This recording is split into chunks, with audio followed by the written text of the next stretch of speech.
काय मित्रांनो, काल आषाढी एकादशीच्या मुहूर्तावर पाऊस पडला की नाही कमेंट करून सांगा। होय शेतकरी मित्रांनो, भरपूर शेतकऱ्यांचे कमेंट सुद्धा आले की आमच्या जिल्ह्यामध्ये काल पाऊस पडला। मग त्या पावसाच्या प्रमाणात थोडा बदल होता। काही ठिकाणी मुसळधार पडला, काही ठिकाणी जोरदार पडला, तर काही ठिकाणी मध्यम स्वरूपाचा हलका, तर काही ठिकाणी रिपरिप स्वरूपाचा पाऊस पडला। परंतु पाऊस मात्र पडला। अपवाद काही जिल्हे आहे की दक्षिण भाग, ज्या भागात अजून सुद्धा काही पाऊस नाही, असे थोडे जिल्हे आहे।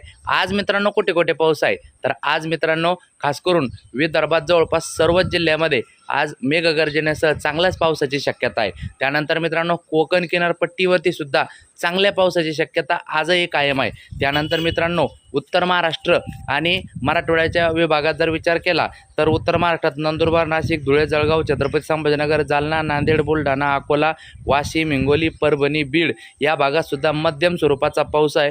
हवेचं जोड क्षेत्र तयार आहे, यामुळे राज्यात 3 दिवस पावसाची शक्यता आहे।